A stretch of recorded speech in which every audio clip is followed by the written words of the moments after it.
How's everything going then at Birmingham? Really, really good. Yeah, I'm really enjoying it. It's a lovely change in environment. It was quite a quick decision. It came around quite quick. But as soon as I spoke to Amy, I knew that that was the right move in that moment, and I'm happy I did it. It's been really, it was a great start as well for you as well. Like you really took to the team pretty well and really made an instant impact. That must have been quite satisfying.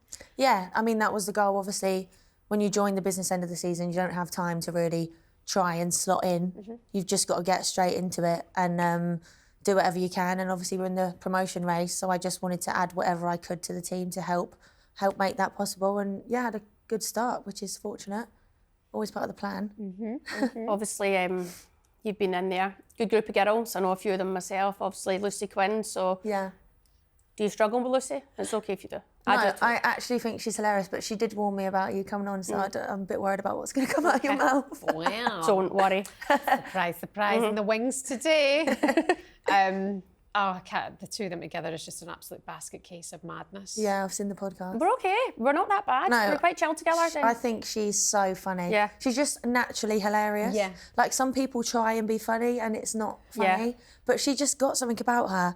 And she doesn't care if she's in a room full of 30 people, she'll still crack a joke. Yeah. I'm like, that's so brave, because if nobody laughs, you're going to look like a fool. Yeah, but I think that's just her. She's just natural. Yeah, so she's it's just, brilliant. Yeah, no, she's a great character on the team. There was I know this is going way off piece, but when they were at the World Cup, you had done one of your vlogs for YouTube, and Lucy had like the tactics board, and it was pre-Canada game, and she put all of the little markers in front of the goal, and she's like, and this is called park the bus.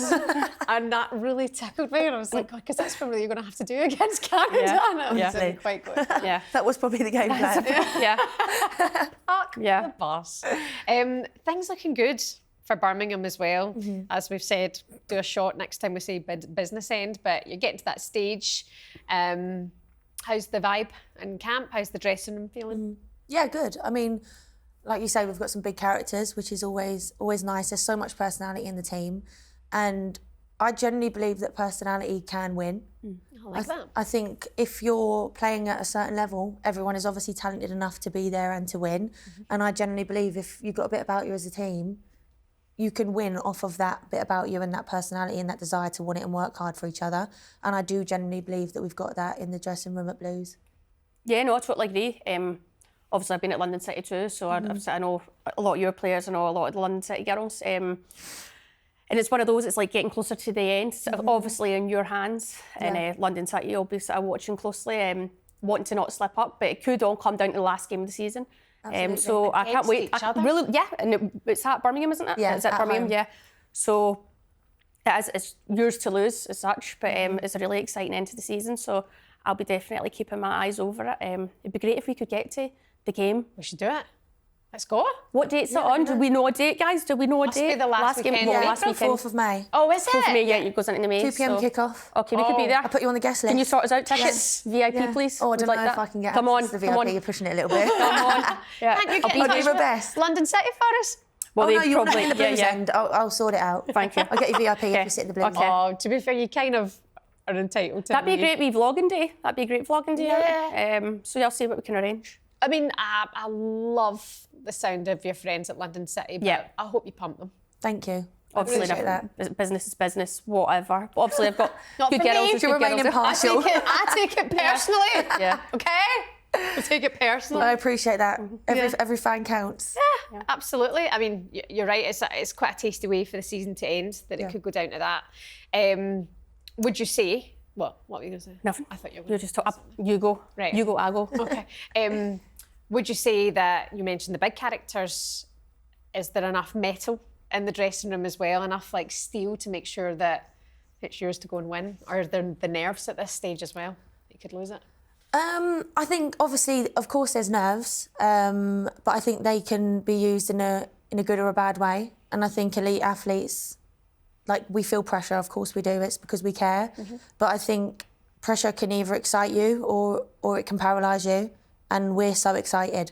And I think that excitement can push us on, obviously one game at a time. And we have 3 left, but that excitement can push us on as a team to hopefully achieve what we want to. I mean, I think some things we've discussed in the past, and you absolutely probably won't go into this, but when you look at West Ham, and I feel that they could be given more, maybe from the board.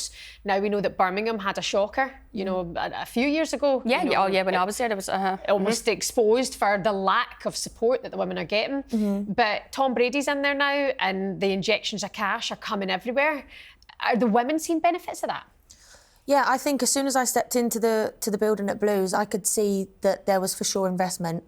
And I think money talks. Like you see the top 4 teams in WSL 1, there's a huge gap. And I think that's crazy due to the budget, because obviously they can afford the best players and the best facilities because, like I say, money talks. And I do think you can see that at Blues.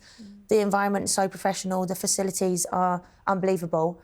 And I genuinely do believe that investment and that backing can help push the team to the highest league. Absolutely. You look at London City and you go, Michelle Kang's come in.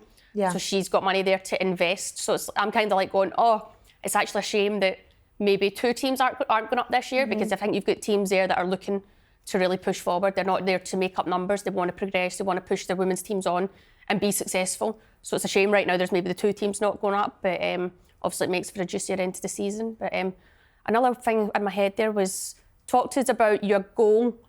When was that, the other month there? Where you just step forward and just smash 1 top bins. Was it just instinct, or what happened?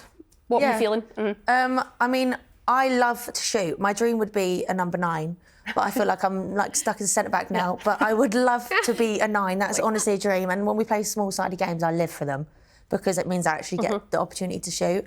And I love scoring.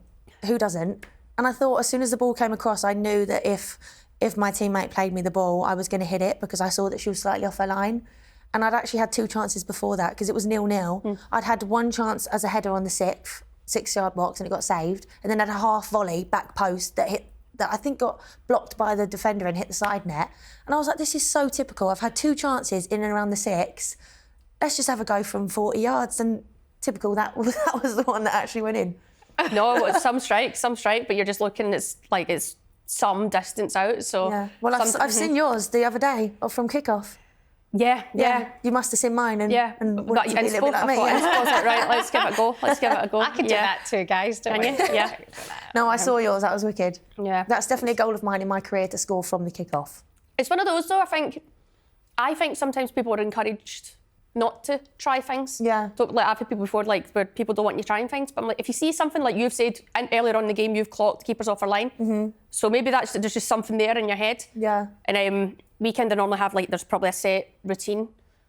But I was like, hold on a wee second. I was like, keepers off our line, and what you see, does she go back? And she didn't. Yeah, so it's just kind of one of those, you just go for it. Yeah. Sometimes it's instinct, or sometimes it's you pick up on something. But even one of my pet hates is penalties. And when people try the Panenka, I'm all for it, because I'm like, well, they're trying to outsmart a keeper. Yeah. But if it doesn't come off, it's right away, they're the bad guy. Yeah. But I'm like, but what if you put your foot behind it and the keeper saves it? You're not a bad guy. I'm like, should you not be encouraged to try things and take risks? I do feel like the game's become a little bit scripted. Yeah. Obviously, you look back to years and years ago, people wanted to pick the ball up, they wanted to run with the ball, they wanted to put the team on their back. And now it's very composed, let's play, patterns of play. And like you say, people don't shoot as much. Yeah. But I'm all for shooting. Either goes top bins or row Z. Yeah. There's not really much in between with me. Don't get me wrong. I'm ready to take the risk. Yeah. Don't get me wrong. If there's someone they've taken 6 shots from outside the box and you're in a better position, you'd be going, right, come on, use your teammates here. But you can't fault someone for if it opens up having a try. Absolutely. No one's going to tell them off from missing. I mean, but just asking from a player's perspective then, if you're in that position each game, would you do it? Or would it get in your head, I did this last week, so I can't do it again? And then would my teammates get annoyed at me for that? How do you then read when's the right time or the wrong time? I feel like sometimes the game, in the moment, it's different. Like Shannon said, she clocked at some point. The goal is quite high here, so it's in your head. Yeah. Obviously now you might have some goalies that are a bit more cautious, because they know that you could maybe step up with that in your locker. Yeah. But it's one of those, yeah. But I think it's important as players, in the moment, you're going to try stuff. Sometimes you go, I was miles off there, that wasn't on, but you don't know if you don't think it's worth a try. Honestly. Yeah.